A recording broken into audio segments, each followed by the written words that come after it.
telling them that the church is going to be caught up to heaven, and then somebody else is going to go through tribulation.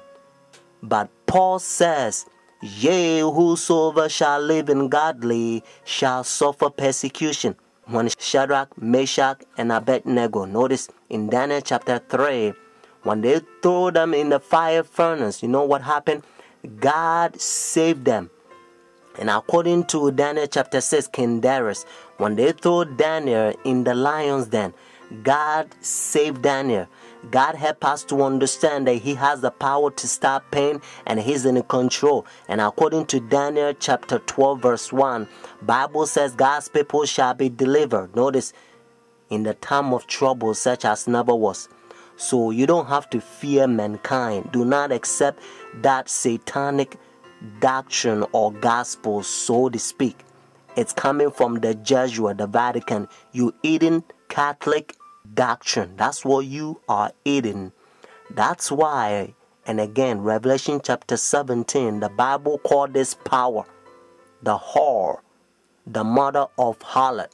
Means if this power is a mother, notice, that means that this power has a daughters. It's a Sunday churches that they accept their sun worship day. That's why it's Sunday. And watch even the spellings, you find out that's what it is. So friends, Jesus Christ is coming. Whether you go to church or not, friends, take a stand now. Saturday is the biblical day, the Sabbath, because God knows that in the end, the devil's going to make a lot of people forget the day. It's the holy day that they prove that He's the one who created heaven and the earth. Friends, that's why He began by saying, remember the Sabbath day to keep it holy. Oh, friends, isn't that sad? Said Jesus. Why you call me Lord, Lord, and do not the thing which I says? Says Jesus.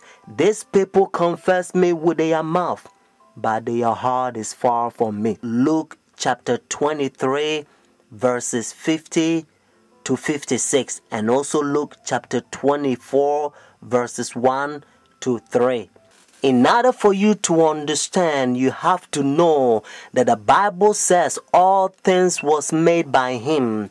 So Jesus Christ created this world 6 days, and the seventh day He rested, according to Genesis chapter 2, verses 1 to 3. And then when Adam and Eve, they sinned, redemption, He came and He died for us. Friday on the cross, Jesus Christ, He says it is finished. And then He rested on the Sabbath day. Notice when the sun was going down, Friday evening, they buried Jesus Christ. So the early day in the morning, notice, according to Luke chapter 24, verses 1 to 3, Jesus Christ rose on Sunday. So Jesus Christ kept the Sabbath after the creation, and He kept the Sabbath after redemption. It's a beautiful thing if you understand. That's what biblical Sabbath is all about. And now look how they're uniting their churches. Notice Sunday churches to so-called the mother of the church. They are ecumenical unity. Your Holiness, may I present Archbishop Kayang Barsamian, Primate of the Eastern Diocese of the Armenian Church in America. According to ecumenical protocol, the Eastern Orthodox would be first in order, as they are, of course, first in priority in the Catholic Church's ecumenical responsibility. May I present Archbishop Yichen Akachi, the legate and ecumenical officer of the Eastern Diocese of the Armenian Church in America and president of the National Council of Churches in the United States. Holiness, may I present Reverend Dr. Donald McCoy, representing the presiding Bishop Mark Hansen of the Evangelical Lutheran Church in America. Holiness, may I present Bishop Jeremiah J. Park, Bishop of the New York Annual Conference of the United Methodist Church.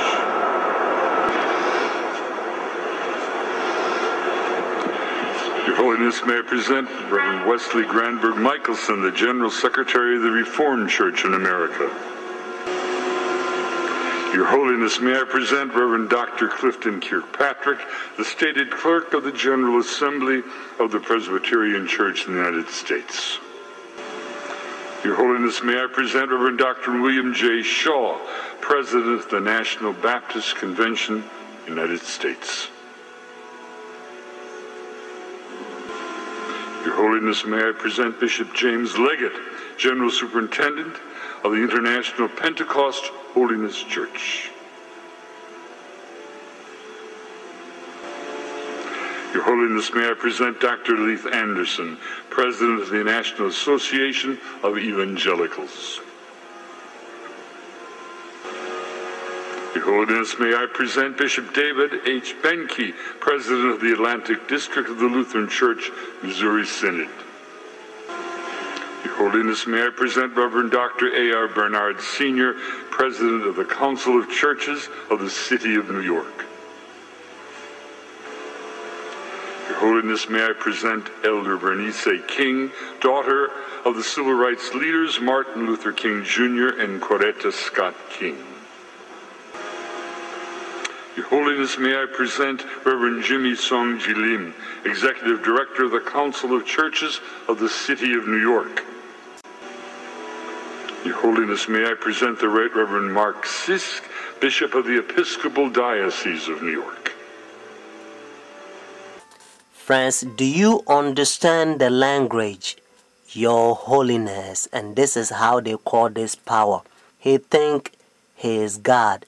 That's what their teachings is all about, friends. And you also know that when the religious leaders, when they come to meet this power, they wearing black. Notice, dark color. They represent the sinners, and he represent God. And now listen to what Bible says. 2 Thessalonians chapter 2. This is the chapter the Protestant Sunday churches, they are forefathers. They used to protest against this power during dark ages, and they call them Antichrist. Notice Antichrist. But now you don't hear from Sunday churches anymore because they betray their forefathers. Let's start from verse 3. Notice 2 Thessalonians chapter 2. Let no one deceive you by any means. For that day will not come unless the falling away comes first, and the man of sin is revealed, the son of perdition, who opposes and exalts himself above all that is called God, all that is worshipped, so that he sit as God in the temple of God, showing himself that he is God. Do you not remember that when I was still with you, I told you these things? And now you know what is restraining, that he may be revealed in his own time. Notice what it says in verse 7. For the mystery of lawlessness is already at work. Only he who now restraining will do so until he is taken out of the way. And then the lawless one will be revealed, whom the Lord will consume with the breath of his mouth and destroy with the brightness of his coming. The coming of the lawless one is according to the working of Satan, with all power, signs, and lying wonders, and with all unrighteousness, deception among those who perish, because they do not receive the love of the truth, that they may be saved. Friends, I urge you to call this number and order your own book. And the name of the book is The Great Controversy. Notice, The Great Controversy. And by the grace of God, you're going to become a better Christian. You're not going to fall to this Christianity that has become like a coffee and milk shake together, because the man of sin infiltrating the churches and they destroying doctrines. The phone number here is 856-503-5893. One more time, 856-503-5893. Friends, also, if God is touching your heart to support God's faithful ministry so that we can speed up this gospel to a lot of people so that they can hear what you are hearing, because heaven is ceaseless ages, says Jesus, I must do the work of the one who sent me while it is a day. The night is coming, no one can work.